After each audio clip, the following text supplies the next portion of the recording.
ഉടമസ്ഥാവകാശമില്ലാത്തത് കൊടുക്കാൻ പറ്റൂല.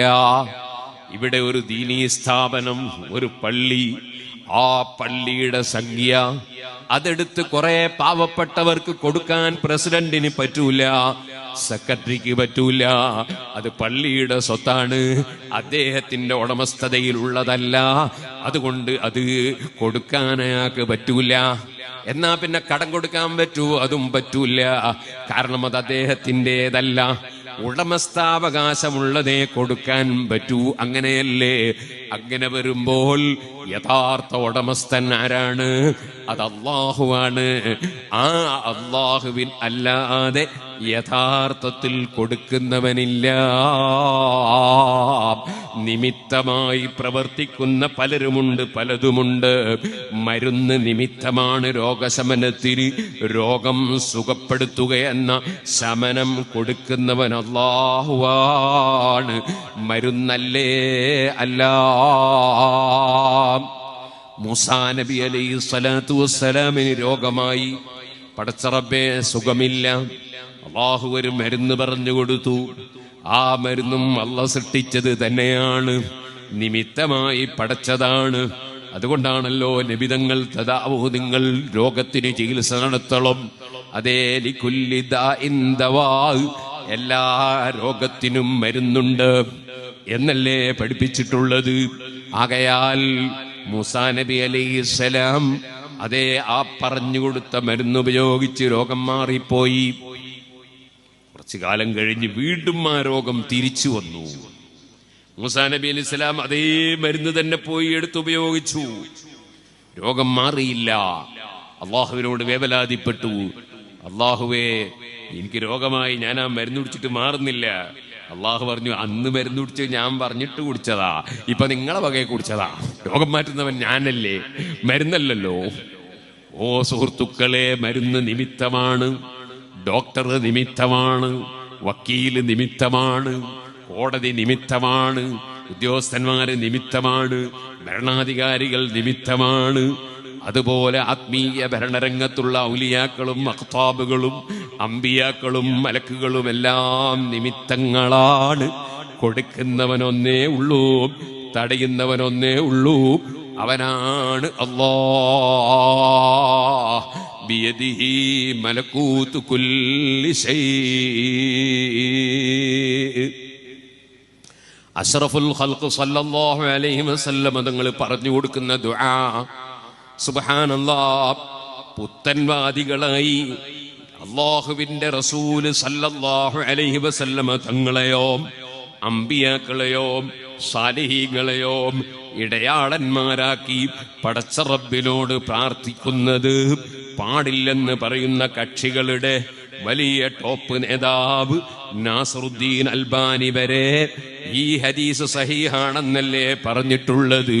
ഇരിക്കട്ടെ, അല്ലാഹുമ്മ ഇന്നി അസ്അലുക വതവജ്ജഹു ഇലൈക, അല്ലാഹുവേ നിന്നോട് ഞാൻ ചോദിക്കുന്നു, വതവജ്ജഹു ഇലൈക നിന്നിലേക്ക് ഞാൻ മുന്നിടുന്നു, ബിനബീക നബിയ്യിർ റഹ്മ, കാരുണ്യത്തിന്റെ നബിയായ നിന്റെ നബിയെ മുൻനിർത്തി ഞാനിതാ മുന്നിടുന്നു. അല്ലാഹുവിനോടുള്ള ദുആ. അതിലിടക്ക് നബിതങ്ങളെ ഒന്ന് വിളിക്കാനും പറഞ്ഞു. യാ മുഹമ്മദ്, ഓ മുഹമ്മദ് നബിയേ. സാധാരണ നിലയ്ക്ക് നബി സല്ലല്ലാഹു അലൈഹി വസല്ലമ തങ്ങളെ യാ മുഹമ്മദ്, ഓ മുഹമ്മദ് എന്ന് വിളിക്കാൻ പാടില്ല എന്നാണ് നിയമം. അതേ ലാ തജ്അലൂ ദുആ അർ-റസൂലി ബൈനകും കദുആഇ ബഅദികും ബഅദാ. നിങ്ങൾ സാധാരണക്കാര് പരസ്പരം വിളിക്കുന്നത് പോലെ, അബൂബക്കറെ ഉമറെ എന്ന് വിളിക്കും പോലെ മുഹമ്മദേ എന്ന് നബിതങ്ങളെ പോയി വിളിക്കാൻ പാടില്ല. അല്ലാഹു പോലും അവന്റെ പരിശുദ്ധ ഖുർആനിൽ ഹബീബ് നബിയെ വിളിക്കുമ്പോൾ നമുക്കതാ പഠിപ്പിച്ചു തന്നിട്ടുണ്ടല്ലോ ഏത് ശൈലിയാകണം. യാ അയ്യുഹൻ നബിയു, യാ അയ്യുഹർ റസൂലു, യാ അയ്യുഹൽ മുസമ്മിലു, യാ അയ്യുഹൽ മുദ്ദസ്സിറു. ഇങ്ങനെ സ്ഥാനപ്പേര് കൊണ്ടല്ലാതെ അല്ലാഹു പോലും വിളിച്ചില്ലല്ലോ. എന്തേ കാരണം? ഹബീബ് നബി തങ്ങൾക്കൊരു സാധാരണ ബഹുമാനം കൊടുത്താൽ പോരാ, സാധാരണ ആദരവ് പോരാ. സുഹൃത്തുക്കളെ, അതുകൊണ്ടല്ലേ ഹബീബ് നബി തങ്ങൾ ജനിച്ച ദിവസം വരുമ്പോൾ ജന്മമാസവും ജന്മദിനവും നമ്മൾ കൊണ്ടാടുന്നുണ്ട്. അതേ സമയത്ത് സഹാബികളെ ജന്മദിനം കൊണ്ടാടാറില്ല, ഔലിയാക്കളെ ജന്മദിനം കൊണ്ടാടാറില്ല. ഇപ്പോൾ ചില ആളുകള് ഇതര മതസ്ഥരായ ക്രിസ്ത്യാനികളെ പിന്തുടർന്നുകൊണ്ട് അവനവന്റെ ജന്മദിനം കൊണ്ടാടുന്നവരുണ്ട്. ഒരു വലിയ കേക്ക് കൊണ്ടുവന്ന് വെച്ച് മുറിക്കല് വലിയ ഇബാദത്താണെന്ന് ധരിക്കുന്നവരുണ്ട്. അത് മറ്റേതെല്ലാമോ മതക്കാരിൽ നിന്ന് പകർത്തിയെടുത്തതല്ലാതെ നമ്മുടെ നാട്ടിൽ കഴിഞ്ഞുപോയ മുൻഗാമികളായ ആലിമീങ്ങളാരും അങ്ങനെ ചെയ്തതായി എന്റെ ഓർമ്മയിൽ ഇല്ല. നിങ്ങളെ നാട്ടുകാരനായ മർഹൂം സദഖത്തുൽ മുസ്ലിയാർ, അല്ലാഹു അവിടുത്തെ ഖബർ സന്തോഷത്തിലാക്കട്ടെ, ഞാൻ എന്റെ കണ്ണുകൊണ്ട് കണ്ടിട്ടുണ്ട്, ഞാൻ കേട്ടിട്ടുണ്ട്, ഞാൻ അവിടുത്തെ ഖബർ സിയാറത്ത് ചെയ്തിട്ടുണ്ട്. എന്റെ കുട്ടിക്കാലത്ത് തന്നെ അവിടുന്ന് വഫാത്തായപ്പോൾ ഖബർ സിയാറത്ത് ചെയ്തിട്ടുണ്ട്. അതുപോലെ ബഹുമാനപ്പെട്ട കീയന ഉസ്താദ് അവറുകളെ ഞാൻ കണ്ടിട്ടുണ്ട്, കണ്യത്ത് ഉസ്താദിനെ കണ്ടിട്ടുണ്ട്, കെ ഉസ്താദിനെ കണ്ടിട്ടുണ്ട്, താജുൽ ഉലമയെ കണ്ടിട്ടുണ്ട്, ഓക്കെ ഉസ്താദിനെ കണ്ടിട്ടുണ്ട്. അങ്ങനെ ഒരുപാട് വലിയ വലിയ ബഹറുൽ ഉലൂമുകളായ പണ്ഡിതന്മാരെ കണ്ടിട്ടുണ്ട്. അല്ലാഹു അവർക്കെല്ലാം അവരുടെ ഖബറിൽ ദറജ വർദ്ധിപ്പിച്ചു കൊടുക്കട്ടെ. അവർക്കിടയിൽ ചിലപ്പോൾ ശാഖാപരമായ ചില്ലറ മസ്അലകളിൽ ചിലപ്പോൾ ചില്ലറ വീക്ഷണ വ്യത്യാസങ്ങൾ ഉള്ളതിന്റെ പേരിൽ നമ്മളൊരാലിമിനെയും നിന്ദിക്കാൻ പാടില്ല, ഒരാലിമിനെയും കുറ്റപ്പെടുത്താൻ പാടില്ല, ഒരാലിമിനെയും നിസ്സാരപ്പെടുത്താൻ പാടില്ല. ഇമാം മാലിക് റളിയല്ലാഹുവിന്റെ ശിഷ്യനാണ് ഇമാം ശാഫിഈ റളിയല്ലാഹു അൻഹു. പക്ഷേ ശാഖാപരമായ മസ്അലയിൽ വീക്ഷണ വ്യത്യാസമുണ്ടല്ലോ. മഹാനായ ഇമാം ശാഫിഈ റളിയല്ലാഹു അൻഹുവിന്റെ സമീപത്ത് ഒരാൾ വന്നിട്ട് ഞാൻ എങ്ങനെയാണ് തല തടകേണ്ടത് എന്ന് ചോദിച്ചാൽ ശാഫി ഇമാം തങ്ങൾ പറയും തല മുഴുവനും തടകണം. എന്നാൽ ഒരാൾ വന്നിട്ട് ശാഫി ഇമാം റളിയല്ലാഹു അൻഹുവിനോട് ഞാൻ നിസ്കരിച്ച് വരികയാണ്, വുദു എടുക്കുന്ന സമയത്ത് ഞാൻ തല തടകുമ്പോൾ മുഴുവനും തടകിയിട്ടില്ല, കുറച്ചേ തടകിയിട്ടുള്ളൂ, ഞാൻ എന്റെ വുദു മടക്കണോ, നിസ്കാരം മടക്കണോ എന്ന് ചോദിച്ചാൽ ശാഫി ഇമാം തങ്ങൾ പറയും മടക്കണ്ട, നിന്റെ വുദു സഹീഹാണ്. അപ്പോഴെന്താണ്? ഇമാമിങ്ങൾ സുന്നത്തുകൾ ജീവിതത്തിൽ പകർത്തി ജീവിക്കാനാണ് പഠിപ്പിക്കുന്നത്. പക്ഷേ നിയമം പറയുമ്പോൾ അവരവർക്ക് ബോധ്യപ്പെട്ടതനുസരിച്ച് പറയും. അതവരുടെ സ്വഭാവമാണ്, അവരുടെ ഡ്യൂട്ടിയാണ്, അതവർ നിർവഹിക്കും. പക്ഷേ അതിന്റെ പേരിൽ മാലിക്കി മദ്ഹബിൽപ്പെട്ട ഒരാൾക്ക് ശാഫി ഇമാമിനെ കുറ്റം പറയാൻ അധികാരമില്ല, ശാഫി മദ്ഹബുകാരന് മാലിക്കി ഇമാമിനെ കുറ്റം പറയാൻ അധികാരമില്ല. അവരെല്ലാം വലിയ മഹാന്മാരാണ്. അത് അമ്പിയാക്കളുടെ അനന്തരക്കാരാണ്. അമ്പിയാക്കളിലും ഇതേ വീക്ഷണ വ്യത്യാസങ്ങൾ ചില്ലറ മസ്അലകളിൽ നമുക്ക് കാണാം. ഒരേ കാലത്ത് ജീവിച്ച നബിയാണല്ലോ ദാവൂദ് നബി അലൈഹിസ്സലാമും സ്വന്തം മകൻ സുലൈമാൻ നബി അലൈഹിസ്സലാത്തു വസ്സലാമും. ദാവൂദ് നബി അലൈഹിസ്സലാത്തു വസ്സലാമിന്റെ അടുക്കൽ ഒരാൾ വന്നു, ഒരു കൂട്ടർ വന്നു, ഞങ്ങളുടെ കൃഷി മുഴുവനും ഇവരുടെ ആടുകൾ തിന്ന് നശിപ്പിച്ചു കളഞ്ഞു, അതുകൊണ്ട് ഞങ്ങൾക്ക് നഷ്ടപരിഹാരം വേണം. ദാവൂദ് നബി അലൈഹി സ്വലാം ഇവരോട് ചോദിച്ചു, ശരിയാണോ? അതെ, ഞങ്ങൾ ആടുകൾ അവരെ കൃഷി നശിപ്പിച്ചു, അതിന് നഷ്ടപരിഹാരം കൊടുക്കണം. അതെ, എന്താ കൊടുക്കാൻ വേണ്ടി അവിടുന്ന് വിധിക്കുന്നത്? നിങ്ങൾ ആട് എത്ര റുപ്യക്കുണ്ട്, അതിന് വില കെട്ടി. ഇവരോട് നിങ്ങളുടെ കൃഷി എത്ര വിലക്കുണ്ട്, അതിനും വില കെട്ടി. രണ്ടും തുല്യ വിലയാണ്. ദാവൂദ് നബി അലൈഹി സ്വലാം പറഞ്ഞു, ഈ കൃഷിയുടെ ഉടമകൾക്ക് ഈ ആടുകളെ നിങ്ങൾ പകരം കൊടുക്കണം, തുല്യ വിലയാണ്. അതേ വിഷയത്തിൽ സുലൈമാൻ നബി അലൈഹി സ്വലാത്തു വസ്സലാമിനെ കാണാൻ പോയി. ദാവൂദ് നബി അലൈഹി സ്വലാമിന്റെ മകനാണ്, നബിയാണ്, റസൂലാണ്, രണ്ടാളും 25 മുർസലീങ്ങളിൽപ്പെട്ട ആളാണ്. സുലൈമാൻ നബി അലൈഹി സ്വലാത്തു വസ്സലാം പറഞ്ഞ തീരുമാനം മറ്റൊന്നാണ്. സുലൈമാൻ നബി അലൈഹി സ്വലാം പറഞ്ഞു, അങ്ങനെ ആടിനെ ബാപ്പ പറഞ്ഞതുപോലെ ആടിനെ നിങ്ങൾ പകരം കൊടുക്കണ്ട, പിന്നെ ആട്ടിനെ തൽക്കാലം കൊടുക്കുക, തൽക്കാലം കൃഷിയുടെ ഉടമസ്ഥന്മാർക്ക് വിട്ടുകൊടുക്കുക ആട്ടിനെ. എന്നിട്ടോ അവരാട്ടിനെ പോറ്റട്ടെ, ആട്ടിനെ അവർ സംരക്ഷിക്കട്ടെ, ആട് വളരട്ടെ. അതേ സമയത്ത് കൃഷിയെ നശിച്ചിട്ടുള്ളൂ, കൃഷി സ്ഥലം ഇവിടെ ബാക്കിയുണ്ട്, കൃഷി സ്ഥലം തൽക്കാലം ആട്ടിന്റെ ഉടമസ്ഥന്മാർക്ക് വിട്ടുകൊടുക്കണം. എന്നിട്ടോ അവർ അവിടെ കൃഷി ഇറക്കട്ടെ. അങ്ങനെ ആട്ടിന്റെ ഉടമസ്ഥന്മാർ കൃഷിയുടമസ്ഥന്മാരുടെ സ്ഥലത്ത് കൃഷി ഇറക്കി നേരത്തെ ഉള്ള അതേ സ്ഥാനത്തേക്ക് കൃഷി എത്തിക്കുക. അങ്ങനെ എത്തിച്ചു കഴിഞ്ഞാൽ സ്ഥലവും കൃഷിയും ഒന്നിച്ച് കൃഷി ഉടമകൾക്ക് വിട്ടുകൊടുക്കുക.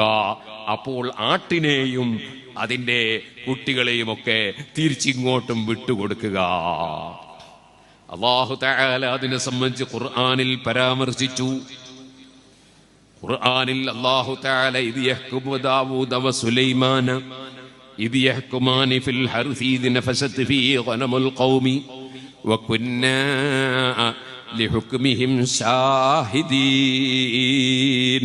ففهمنا سليمان وكلا آتيناه حكما وعلما. അല്ലാഹു പറയുന്നു, രണ്ടാൾക്കും വിധി പറയാനുള്ള ഇൽമു കൊടുത്തിട്ടുണ്ട്, രണ്ടാൾക്കും തീരുമാനം പറയാനുള്ള അധികാരം കൊടുത്തിട്ടുണ്ട്. രണ്ടാൾ പറഞ്ഞ വിധിയെയും ആക്ഷേപിക്കുന്നില്ല. പക്ഷേ സുലൈമാൻ നബി അലൈഹിസ്സലാം പറഞ്ഞ വിധി ഒന്നുകൂടി ശാസ്ത്രീയമായിട്ടുണ്ട്, ഉപകാരപ്രദമായിട്ടുണ്ട്, അതിന് കൂടുതൽ മഹത്വമുണ്ട്. രണ്ടും ശരി തന്നെ. ഇത് അമ്പിയാക്കളിൽ ഉണ്ട്, ഇതേ കാര്യം സഹാബത്തിലുണ്ട്, ഇതേ കാര്യം ഇമാമിയങ്ങളിലുണ്ട്. വൽമുതല്ലഖാതു യതറബ്ബസ്ന ബിഅൻഫുസിഹിന്ന സലാസത ഖുറൂ. വിവാഹമോചനം നടത്തപ്പെട്ട സ്ത്രീകൾ 3 ഖർഉകൾ കാത്തിരിക്കണം. അവരുടെ ദീക്ഷാകാലം കഴിയാതെ വിവാഹിതരാകാൻ പറ്റില്ല. അവിടെ ഖുർആൻ പറഞ്ഞത് 3 ഖർഉകൾ. ഖർഉ എന്ന് പറയുന്നത് എന്തിനാണ്? ഭാഷയിൽ മെൻസസ്, ഹൈദിന് ഖർഉ എന്ന് പറയും, മെൻസസുകൾക്കിടയിലുള്ള ശുദ്ധിക്കും ഖർഉ എന്ന് പറയും. അപ്പൊ പിന്നെ അല്ലാഹു തആല പറഞ്ഞതിന്റെ ഉദ്ദേശം എന്താണ്? സിദ്ദീഖ് റളിയല്ലാഹു അൻഹു പറഞ്ഞു മെൻസസ് ആണ് ഉദ്ദേശം. 3 മെൻസസ് കഴിയണം. സിദ്ദീഖ് റളിയല്ലാഹു അൻഹുവിന്റെ മകളായ ആയിഷ ബീവി റളിയല്ലാഹു അൻഹ പറഞ്ഞു, ബാപ്പ പറഞ്ഞതുപോലെയല്ല, മെൻസസ് അല്ല ഉദ്ദേശം, മെൻസസിനിടയിലുള്ള ശുദ്ധിയാണ് ഉദ്ദേശം.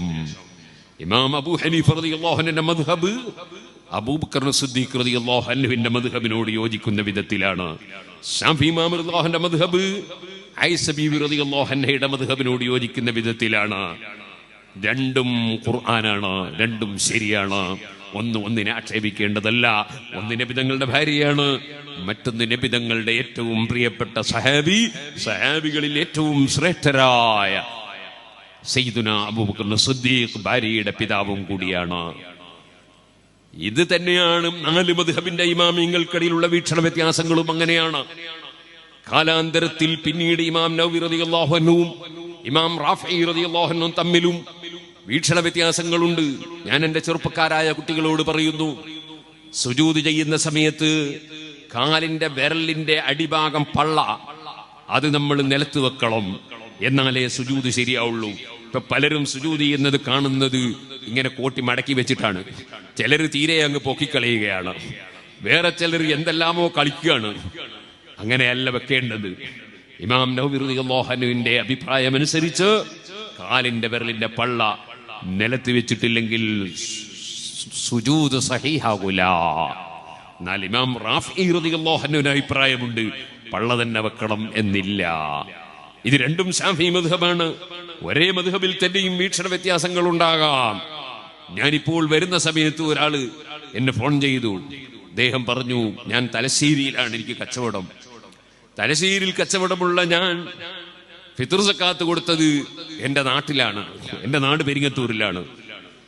ഫിത്ർ സക്കാത്ത്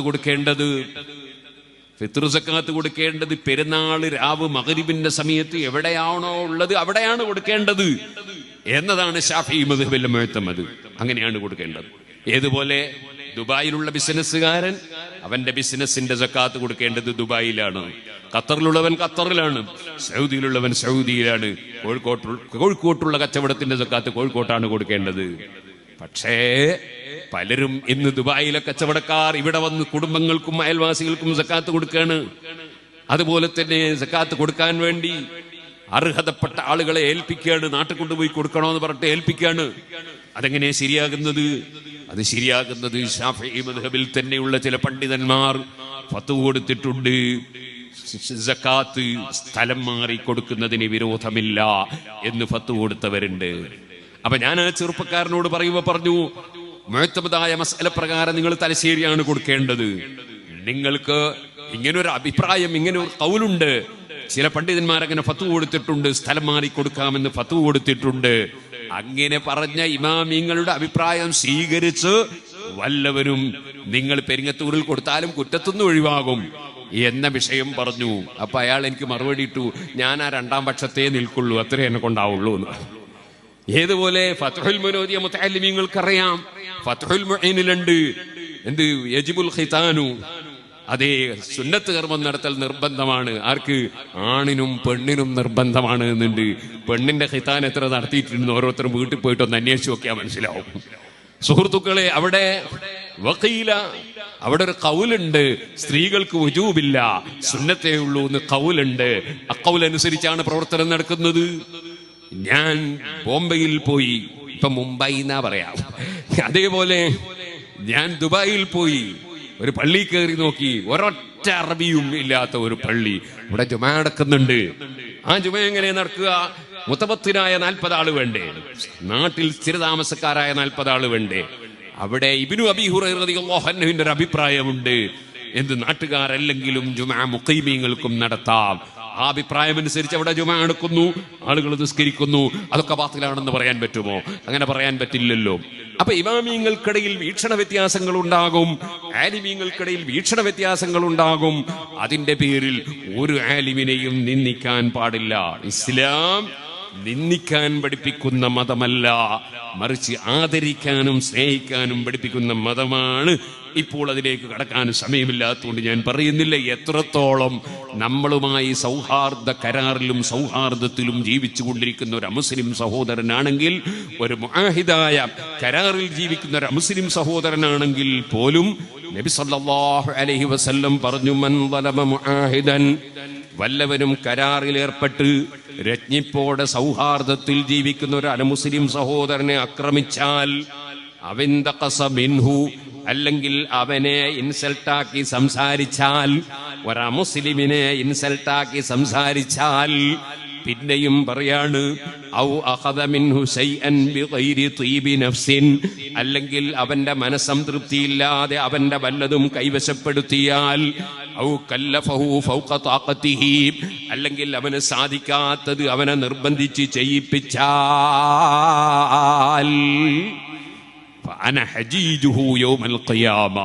ഖിയാമത്ത് നാളിൽ അങ്ങനെ പ്രവർത്തിച്ച മുസ്ലിമിനെതിരെ, മുസ്ലിമിന്റെ പ്രതിപക്ഷത്ത് ഞാൻ ഉണ്ടാകും, അവനെതിരെ ഞാൻ സംസാരിക്കും.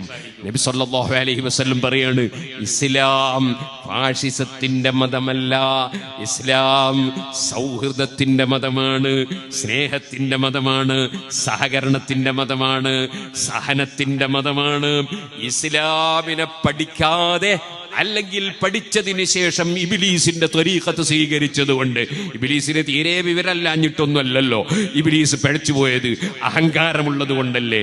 അതുപോലെ അഹങ്കാരിയായി ഇസ്ലാമിനെ ആരെങ്കിലും തെറ്റിദ്ധരിക്കുന്നുണ്ടെങ്കിൽ അതിന് ഇസ്ലാം ഉത്തരവാദിയല്ല. ഒരമുസ്ലിം സഹോദരനെ പോലും അതാ ഇൻസൾട്ടാക്കി സംസാരിക്കരുതെന്ന് പഠിപ്പിച്ച ദീനാണ് പരിശുദ്ധ ദീനുൽ ഇസ്ലാം. അതേ സമയത്ത് സത്യം തുറന്ന് പറയണം, അവരവർക്ക് ബോധ്യപ്പെട്ടത് വ്യക്തമായി തന്നെ പറയണം. വീക്ഷണങ്ങൾ അവനവന്റെ ബോധ്യപ്പെട്ട വീക്ഷണങ്ങൾ പറയണം. അതൊരിക്കലും അവമതിക്കലല്ല, നിന്ദിക്കലല്ല, നിസ്സാരപ്പെടുത്തലല്ല. ഇരിക്കട്ടെ, ഞാൻ പറഞ്ഞ ഹദീസിലേക്ക് തന്നെ മടങ്ങട്ടെ. അല്ലാഹുമ്മ ഇന്നി അസ്അലുക വ അതവജ്ജഹു ഇലൈക ബിനബിയിക നബിയ്യിർ റഹ്മ, കാരുണ്യത്തിന്റെ നബിയായ നിന്റെ നബിയെ അടയാളനാക്കി മുൻനിർത്തി നിന്നോട് ഞാൻ ചോദിക്കുന്നു. അല്ലാഹ്, പടച്ചവരോട് പ്രാർത്ഥിക്കുകയാണ്, നബിതങ്ങൾ പഠിപ്പിക്കുകയാണ് പ്രാർത്ഥന. അതോടുകൂടെ തന്നെ ആ മുഹമ്മദ്, ഓ മുഹമ്മദ് നബിയേ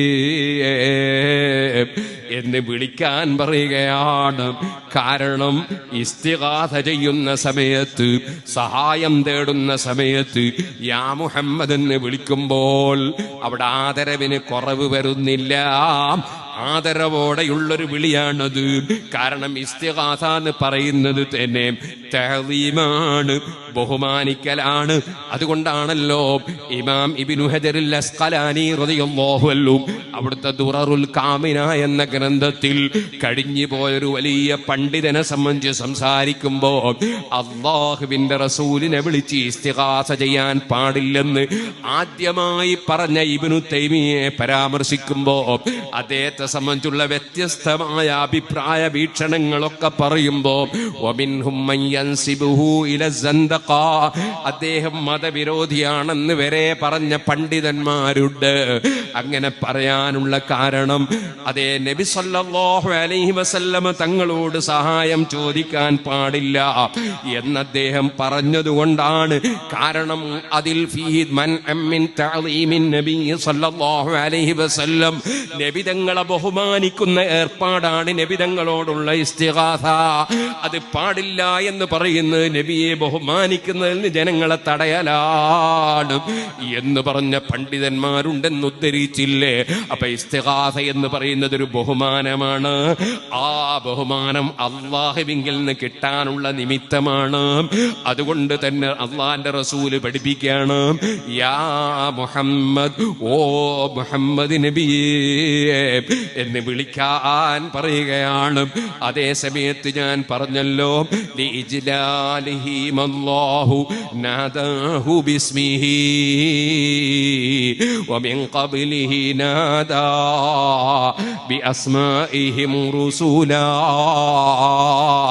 കഴിഞ്ഞുപോയ അംബിയാ മുർസലീങ്ങളെ യാ മൂസ, യാ ഈസ, യാ ആദമു, യാ ഇബ്രാഹിം, യാ നൂഹ് ഇങ്ങനെ വിളിച്ചത് ഖുർആനിലുടനീളം നമുക്ക് കാണാം. ഒരൊറ്റ സ്ഥലത്ത് യാ മുഹമ്മദ് എന്ന് വിളിക്കാതെ സ്ഥാനപ്പേര് മാത്രം വിളിച്ചു. അതുകൊണ്ട് തന്നെ നമ്മളും അല്ലാഹുവിന്റെ റസൂലിനെ വിളിക്കുമ്പോ ഇസ്തിഗാസയിൽ നബിതങ്ങൾ പഠിപ്പിച്ച സ്ഥലത്ത് നമ്മൾ അങ്ങനെ തന്നെ വിളിക്കണം. അതേ സമയത്തല്ലാതെ വിളിക്കുമ്പോ പേര് വിളിക്കരുതെന്നാണല്ലോ പറഞ്ഞത്. യാ റസൂലല്ലാഹ്, യാ നബിയല്ലാഹ്, യാ ഹബീബല്ലാഹ്, യാ ഖൈറ ഖൽഖില്ലാഹ്, യാ മൽജഅൽ ഫുഖറാഇ വൽ മസാകീൻ, യാ ശഫീഅൽ മുദ്നിബീൻ, യാ റഹ്മത്തൽ ലിൽ ആലമീൻ എന്നിങ്ങനെ സ്ഥാനപ്പേരാണ് വിളിക്കേണ്ടത്. പക്ഷേ ഇവിടെ ഇസ്തിഗാസയിൽ നബിതങ്ങൾ തന്നെ പഠിപ്പിച്ചു, യാ മുഹമ്മദ്, ഓ മുഹമ്മദ് നബിയെ, ഇന്നി ഖദ് തവജ്ജഹ്തു ബിക ഇലാ റബ്ബി ഫീ ഹാജതി ഹാദിഹി, അങ്ങയെ ഇടയാളനാക്കി ഞാൻ എന്റെ റബ്ബിലേക്ക് മുന്നിട്ടിട്ടുണ്ട്. ഞാൻ എന്റെ റബ്ബിനോട് എന്റെ കാര്യം പറഞ്ഞിട്ടുണ്ട്. അവിടെ രണ്ട് നുസ്ഖയുണ്ട്, മുതഅല്ലിമീങ്ങൾക്ക് വേണ്ടി പറയുന്നു. ലിതുഖ്ലാലി എന്നുമുണ്ട്, ലിതഖ്ലിയലി എന്നുമുണ്ട്. രണ്ടും അർത്ഥമൊന്നാണ്. ഓ നബിയെ, തങ്ങളിങ്ങ് നിർവഹിച്ചു തരാൻ വേണ്ടിയാണ്, അല്ലെങ്കിൽ തുഖ്ലാലി എനിക്ക് നിർവഹിച്ച് കിട്ടാനാണ്. ഉടനെ തന്നെ റബ്ബിനോട് പറയുന്നു, അല്ലാഹുമ്മ ഫശ്ശഫിഹു ഫിയ, അല്ലാഹുവേ ഞാൻ റെക്കമെൻഡിന് വേണ്ടി നബിതങ്ങളോട് പറഞ്ഞിട്ടുണ്ട്. അവിടുത്തെ റെക്കമെൻഡ് നീ സ്വീകരിക്കണേ അല്ലാഹ്. ഇങ്ങനെ ഒരു ദുആ നടത്താൻ ഹബീബ് നബിതങ്ങൾ കൽപ്പിക്കുന്നു. നന്നായി ഒതുവെടുത്ത് 2 റക്അത്ത് നിസ്കരിച്ച് നിർവഹിക്കാനാണ് പറഞ്ഞത്. പറഞ്ഞതുപോലെ അദ്ദേഹം അത് നിർവഹിക്കുന്നു. 2 കണ്ണിനും പെട്ടെന്ന് തന്നെ കാഴ്ച തിരിച്ചു കിട്ടുന്നു. സുഹൃത്തുക്കളെ, കൊടുക്കുന്നവൻ അല്ലാഹുവാണ്. പക്ഷേ നിമിത്തങ്ങൾ പലതുമുണ്ട്. അതിലേറ്റവും വലിയ നന്മയുടെ നിമിത്തമാണ് റഹ്മത്തുൽ ലിൽ ആലമീൻ മുഹമ്മദുർ റസൂലുള്ളാഹി. സുബ്ഹാനല്ലാഹ്. ഏതൊരു തെറ്റ് ചെയ്തു പോയവനും തെറ്റ് പൊറുക്കാൻ ഒരുവൻ മാത്രമേ ഉള്ളൂ, അവനാണ് അല്ലാഹ്. വമൻ യഗ്ഫിറുദ് ദുനൂബ ഇല്ലല്ലാഹ്, അല്ലാഹു അല്ലാതെ ദോഷം പൊറുക്കുന്നവനാരാണ്? ആരുമില്ല. പടച്ചവൻ തന്നെയാണ് ദോഷം പൊറുക്കുന്നവൻ. അല്ലാഹുവേ, സാധുക്കളായ ഞങ്ങളിൽ നിന്നോ, ഞങ്ങളെ മാതാപിതാക്കളിൽ നിന്നോ, ഞങ്ങളെ ഉസ്താദുമാരിൽ നിന്നോ, ഞങ്ങളെ ശിഷ്യന്മാരിൽ നിന്നോ, ഞങ്ങളെ ഭാര്യാ സന്താനങ്ങളിൽ നിന്നോ, ഞങ്ങളെ സ്നേഹിച്ച ഏതൊരാളിൽ നിന്ന് തെറ്റായ എന്ത് വന്നുപോയോ, ഞങ്ങളിൽ നിന്ന് എന്ത് വന്നുപോയോ, യജമാനനായ നീ മാപ്പ് തരണേ അല്ലാഹ്. വമൻ യഗ്ഫിറുദ്ദുനൂബ ഇല്ലല്ലാഹ്. അല്ലാഹുവല്ലാതെ ദോഷം പൊറുക്കുന്നവനില്ല. പക്ഷേ നിങ്ങൾ ഓർക്കണം, ഇമാം മാലിക് റളിയല്ലാഹു അൻഹു മദീനയിൽ റൗളാ ശരീഫിന്റെ സമീപത്ത് നിൽക്കുമ്പോ അബൂ ജഅഫറിൽ മൻസൂർ എന്ന് പറയുന്ന ഗവർണർ വരുന്നു. കുറച്ച് ശബ്ദത്തിൽ സംസാരിക്കുന്നു. മാലിക് ഇമാം തങ്ങൾ തിരുത്തുന്നു. പാടില്ല, ഇവിടെ ഉറക്കെ സംസാരിക്കാൻ പാടില്ല.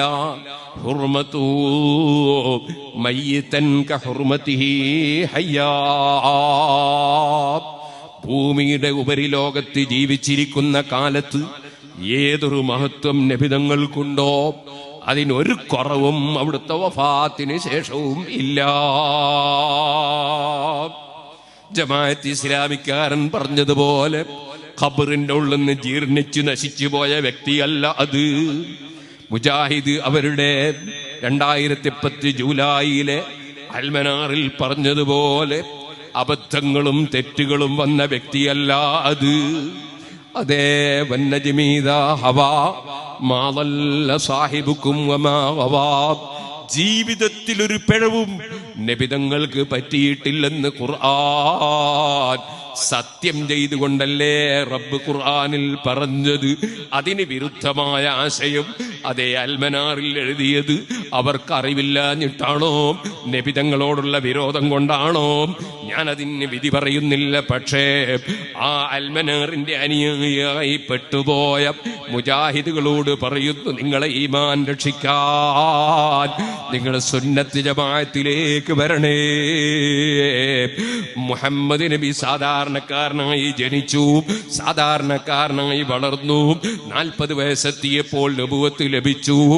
അവസാനം സാധാരണ മനുഷ്യൻ മരണപ്പെടുന്നത് പോലെ മരണപ്പെട്ടു എന്ന് 1981 ഡിസംബറിലെ പ്രബോധനത്തിൽ എഴുതി വെച്ച ജമാഅത്ത് ഇസ്ലാമി ഉണ്ടല്ലോ, അതിൽ പെട്ടുപോയവരോടും പറയുന്നു, നിങ്ങൾ ഹബീബ് നബി തങ്ങളെ കുറിച്ച് ഈ വിശ്വാസത്തിൽ നിന്നുകൊണ്ട് മരിച്ചുപോയാൽ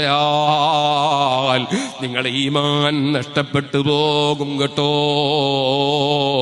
നിങ്ങൾ എങ്ങനെ മരിച്ചാൽ പേരോട് അബ്ദുറഹ്മാൻ എന്താണ്? പക്ഷേ എനിക്ക് റബ്ബ് തന്നൊരു ഡ്യൂട്ടിയുണ്ട്, മുസ്ലിം പണ്ഡിതന്മാർക്ക് കൊടുത്ത ഡ്യൂട്ടിയുണ്ട്, പണ്ഡിതന്മാരെ പിന്തുടരുന്ന മുത്തഅല്ലിമീങ്ങളായ ഞങ്ങൾക്ക് തന്ന ഡ്യൂട്ടിയുണ്ട്. അതെന്താണ്? ശകാരിക്കാതെ, ചീത്ത പറയാതെ, നിസ്സാരപ്പെടുത്താതെ, തെറി പറയാതെ ഇസ്ലാമിന്റെ പ്രബോധന പ്രവർത്തനം നടത്തണം. മറുവശത്തുള്ളതാരാണെങ്കിലും ശരി, ഫിർഔൻ ആരാണെന്ന് നിങ്ങൾക്കറിയില്ലേ? അന റബ്ബുകുമുൽ അലാ, ഞാൻ നിങ്ങളെ റബ്ബാണെന്ന് വാദിച്ച, റിബല് റബ്ബായി വന്ന് ഞാൻ ദൈവമാണെന്ന് വാദിച്ച ആൾ ദൈവമല്ലേ? ഫറോവ ചക്രവർത്തി അവനെ ഉപദേശിക്കാൻ പറഞ്ഞേക്കുമ്പോഴും റബ്ബിന്റെ കൽപ്പന, ഖൂലാ ലഹു ഖൗലൻ ലയ്യിനൻ ലഅല്ലഹു യതദക്കറു ഔ യഖ്ശാ. നിങ്ങൾ വളരെ മൃദുലമായി, വളരെ നല്ല നിലക്ക് സൗമ്യമായി ഫിർഔനിനെ ഉപദേശിക്കണേ. അവൻ നന്നായി വരണം എന്ന പ്രതീക്ഷയുള്ളതുപോലെ ആ രൂപത്തിൽ മാത്രമേ ഉപദേശിക്കാവൂ. ഇപ്പോ ചിലരൊക്കെ പലരെയും വിമർശിക്കും. ആ വിമർശിക്കുമ്പോ വളരെ മോശമായ ശൈലി ഉപയോഗിക്കുന്നത് അവർ വർജിക്കേണ്ടതാണ്. അതൊരാളുടെ ഹിദായത്തിന് വകുപ്പാകൂല, ഒരാളെ ഹിദായത്തിന് വഴിയാകൂല. മറിച്ച് അമ്പിയാക്കളുടെ വഴി പിന്തുടരണം ദഅവത്ത് നടത്തുന്നവർ. ഞാൻ പറയട്ടെ, ഈമാൻ സലാമത്തായി മരിക്കാൻ അല്ലാഹുവിന്റെ റസൂലിന്റെ മഹത്വം അംഗീകരിച്ചേ പറ്റൂ. ഇരിക്കട്ടെ, പറഞ്ഞു വന്നത് മഹാനായ അഷ്റഫുൽ ഖൽഖ് മുഹമ്മദുർ റസൂലുള്ളാഹി സ്വല്ലല്ലാഹു അലൈഹി വസല്ലം വേറെ ഒന്നുപോലെയും ആദരിക്കപ്പെട്ടാൽ പോരാ. മുഹമ്മദുർ റസൂലുള്ളാഹി സ്വല്ലല്ലാഹു അലൈഹി വസല്ലം തങ്ങൾക്ക് ഏറ്റവും വലിയ ആദരവ് നൽകണം. ആ ആദരവ് നൽകപ്പെടുന്ന മുഹമ്മദുർ റസൂലുള്ളാഹി സ്വല്ലല്ലാഹു അലൈഹി വസല്ലം തങ്ങളാണ് പറയുന്നത്, എന്ത്? ഇന്നമാ അന ഖാസിമുൻ, ഞാൻ വിതരണം ചെയ്യുന്ന ആളാണ്. അല്ലാഹു വൽ മുഅ്തി, കൊടുക്കുന്ന രാജാവ് അല്ലാഹുവാണ്, ഉടമസ്ഥൻ അല്ലാഹുവാണ്. അതേ ബിയദിഹി മലകൂതു കുല്ലി ശൈ, സർവ്വ വിഷയത്തിന്റെയും അധികാരം അല്ലാഹുവിനാണ്. ആ അധികാരസ്ഥനായ റബ്ബ്, ആ റബ്ബ് നമുക്ക് തന്ന അനുഗ്രഹങ്ങൾ, കിഡ്നിയെ കുറിച്ച് ഞാൻ പറഞ്ഞു, ഹാർട്ടിനെ കുറിച്ച് ഞാൻ പറഞ്ഞു, അതേ കരളിനെ കുറിച്ച് പറഞ്ഞു. എന്റെ കൈവിരലുണ്ടല്ലോ, എന്റെ കൈയുണ്ടല്ലോ, എന്റെ കാലുണ്ടല്ലോ, എന്റെ പല്ലുണ്ടല്ലോ, എന്റെ തോലുണ്ടല്ലോ, എന്റെ എല്ലുണ്ടല്ലോ, എന്റെ രോമമുണ്ടല്ലോ. അതേ എന്റെ ശരീരത്തിൽ ഓരോന്നോരോന്നെടുത്തു നോക്കൂ നിങ്ങൾ. ഒന്നും ഞാൻ സൃഷ്ടിച്ചതല്ല, എന്നെ കൊണ്ട് സൃഷ്ടിക്കാൻ സാധ്യവുമല്ല. ഇതെല്ലാം സൃഷ്ടിച്ച ഏകനായ അല്ലാഹ്. സുബ്ഹാനല്ലാഹ്. ഞാൻ പറഞ്ഞില്ലേ, ഒരു മനുഷ്യന്റെ മാനസികതല തെറ്റിപ്പോയാൽ ആ മനുഷ്യനെ പിടിച്ചാൽ കിട്ടുന്നില്ല. നമ്മുടെ ബഹുമാനപ്പെട്ട മുത്തന്നൂർ തങ്ങൾ അവർ വരുന്നുണ്ട്. അൽഹംദുലില്ലാഹ്. ഇനി എനിക്ക് വേഗം നിർത്താം. എല്ലാവരും ഇരുന്നോളൂ. ഒരാളെ പിടിച്ചാൽ കിട്ടുന്നില്ല, മാനസിക നില തെറ്റിപ്പോയി. ഇതേപോലെ മനസ്സിന്റെ സന്തുലിതാവസ്ഥ തെറ്റിപ്പോയാൽ, ബാലൻസ് തെറ്റിയാൽ മനുഷ്യന്റെ നാവ് കൊണ്ട് ഇന്നതാ പറയാന്നുണ്ടാവില്ല. അപ്പോ അള്ളയില്ല എന്ന് പറയും, ഇസ്ലാം ഫാഷിസമാണ് എന്ന് പറയും. മുർത്തദ്ദായി പോയ ആളുകൾ, ഇസ്ലാം എന്ന് പുറത്തു പോയ ആളുകൾ ഇസ്ലാമിനെ കുറ്റം പറയും. കാരണം സമനില തെറ്റിപ്പോയി. സമനില തെറ്റിയാൽ എന്തും പറയും. സ്വന്തം ബാപ്പാനെ ചീത്ത പറയും, ഉമ്മാനെ കല്ലെറിയും, അതുപോലെ എന്തിനേയും എന്തും പറയും. അത് സമനില തെറ്റിയാൽ ഉണ്ടാകുന്ന ഒരവസ്ഥയാണ്. അവർക്ക് തലയിലൊന്നും കേറൂല, തലയിലൊന്നും കേറൂല. നിങ്ങൾ കണ്ടില്ലേ ഇബ്ലീസ്? അവൻ എത്ര വലിയ കാലം എന്തെല്ലാം പണിയെടുത്തോനാ. പക്ഷേ രാജിവെക്കുമ്പോ എന്താ ഉണ്ടായത്? അള്ളാഹു ബഹുമാനിച്ച ആദം നബി അലൈഹി സ്വലാമിനെ ബഹുമാനിക്കാൻ പറഞ്ഞു. അപ്പൊ ഇബ്ലീസ് എന്ത് പറഞ്ഞു? അസ്ജുദു ലിമൻ ഖലഖത തീന ഖലഖതനി മിൻ നാരിൻ വഖലഖതഹു മിൻ തീൻ. ഞാനല്ലേ ജോറൻ, ഞാനല്ലേ കഴിവുള്ളവൻ, ഞാനല്ലേ മഹാൻ. എന്തേ എന്നെ നീ തീ കൊണ്ടല്ലേ പഠിച്ചത്, അദ്ദേഹത്തെ കളിമണ്ണ് കൊണ്ടല്ലേ പഠിച്ചത്. എന്നാലും ഇത്ര ബുദ്ധിയില്ലാതെ ആയിപ്പോയില്ലേ ആ ഹമുക്ക്. ആ ഹമുക്ക് ചിലപ്പോ ഇവിടെ ഉണ്ടാവും, കേട്ടോട്ടെ. ഇബ്ലീസ് തുടർന്ന ഹമുക്കുണ്ടല്ലോ, അവൻ എല്ലാ സ്ഥലത്തും ഉണ്ടാവൂലേ. ഇത്ര വിവരമില്ലാണ്ടായിപ്പോയില്ലേ അവൻ. മണ്ണിൽ നിന്നല്ലേ എല്ലാ വസ്തുക്കളും ഉൽപ്പാദിപ്പിക്കപ്പെടുന്നത്. നിങ്ങളുടെ നാട്ടിലുള്ള റബ്ബർ, നിങ്ങളുടെ നാട്ടിലുള്ള കാപ്പി, നിങ്ങളുടെ നാട്ടിലുള്ള നെല്ല്, നിങ്ങളുടെ നാട്ടിലുള്ള പുല്ല്, നിങ്ങളുടെ നാട്ടിലുള്ള പഴം, അതേ പേരക്ക, അപ്പുറത്ത് ആപ്പിള്, ഇപ്പുറത്ത് മാങ്ങ, അങ്ങനെ പറഞ്ഞ ചക്ക, ഞാൻ എണ്ണിയാലുണ്ടോ തീർന്ന്. ഇതൊക്കെ എവിടെ നിന്നാണ് ഉണ്ടാകുന്നത്? തീയിൽ നിന്ന് എന്താ ഉണ്ടായത് ഇതുവരെ? തീയിൽ നിന്ന് എന്താണ് ഇതുവരെ ആയിട്ടുണ്ടായത്? എല്ലാം മണ്ണിൽ നിന്നല്ലയോ? ഈ മണ്ണിനല്ലേ ബഹുമാനം? കരിക്കുന്ന തീയിനാണോ? നന്ദിയില്ലാത്ത തീ അല്ലേ? നന്ദിയില്ലാത്ത തീ. തീയില്ലാത്ത സ്ഥലത്തൊരു തീക്കനൽ കൊണ്ടുവന്നു, ഒരാൾ അധ്വാനിച്ചു കൊണ്ടുവന്നു. പക്ഷേ മൂപ്പർക്കൊരു സ്വഭാവമുണ്ട്, കാര്യലാഭം കിട്ടിയാൽ മാത്രമേ മൂപ്പര് നിൽക്കുള്ളൂ, അല്ലേ തെറ്റിക്കളയും. അങ്ങനെയല്ലേ ചിലര്? സുബ്ഹാനല്ലാഹ്. ഒരു ദിവസം ഒരിക്കൽ ഞാനൊരു പള്ളി ഉണ്ടാക്കി. ആ പള്ളിയിൽ ഒരാളെ ഇമാമത്തിന് നിർത്തി, ബാങ്ക് കൊടുക്കാനും നിർത്തി. കുറെ കാലം കഴിഞ്ഞ് പ്രായമുള്ള കുറച്ചാളുകൾ, കാരണവന്മാര് വന്ന് പറഞ്ഞു, മുസ്ലിയാര് കൃത്യത്തിന് ബാങ്ക് വിളിക്കുന്നില്ല. സുബ്ഹാനല്ലാഹ്. അവരത് പറഞ്ഞു പോയപ്പോ ആ ചെറുപ്പക്കാരനായ ആ മുസ്ലിയാര് വന്നു എന്നോട് പറഞ്ഞു, അവിടെ ഇപ്പൊ 2 ചേരിയാണ്. വയസ്സന്മാരൊക്കെ എനിക്കെതിരാണ്, ചെറുപ്പക്കാരൊക്കെ എന്റെ കൂടെയാണ്. അതുകൊണ്ട് എന്നെ എന്തായാലും പുറത്താക്കാൻ പറ്റൂല. അങ്ങനെയുണ്ട് ചില മുസ്ലിയാന്മാര്. അവരുമെല്ലാം തടിയെടുത്ത് ആ മഹല്ല് രക്ഷിക്കണമെന്ന് ചിന്തിക്കുന്നതിന് പകരം ആ മഹല്ലിൽ ഭിന്നിപ്പുണ്ടാക്കണമെന്ന് ചിന്തിച്ച് 2 കക്ഷിയാക്കുന്ന ചില ആളുകളുണ്ട്. അല്ലാഹു കാക്കട്ടെ. നമ്മളെ സദസ്സിലൊന്നും അത്രക്കാരുണ്ടാവൂല, അതുകൊണ്ട് ഞാൻ പറയുന്നില്ല. ഒരിക്കലും അങ്ങനെ ചിന്തിക്കരുതല്ലോ. നമ്മൾ പോയാലും ആ മഹല്ലത്ത് അള്ളാന്റെ ദീനാണ്, അവിടെ നടക്കുന്ന ദീന്റെ പ്രവർത്തനമാണ്. അവിടെ നടക്കുന്ന പ്രവർത്തനങ്ങൾക്ക് നേതൃത്വം കൊടുക്കുന്ന കാരണവന്മാര്, കമ്മിറ്റിക്കാർ, അവർ 5 പൈസ ശമ്പളം വാങ്ങാതെ ദീനിന്റെ പ്രവർത്തനം നടത്തുന്നവരാണ്. അവർക്ക് ശക്തി പകരുന്ന വാക്കല്ലാതെ ഒരു പള്ളിയിൽ നിന്നും പിരിഞ്ഞു പോകുന്ന ഇമാമ് പറയാൻ പാടില്ല. അവർക്ക് ശക്തി പകരുന്ന വാക്കല്ലാതെ ഒരു മദ്രസ മുഅല്ലിമും പറയാൻ പാടില്ല. മറിച്ച് ഈ അടുത്ത ആഴ്ച മുതൽ ഞാനങ്ങ് പോയാൽ ഇവിടെ മദ്രസ നടത്താൻ കുടുങ്ങിപ്പോ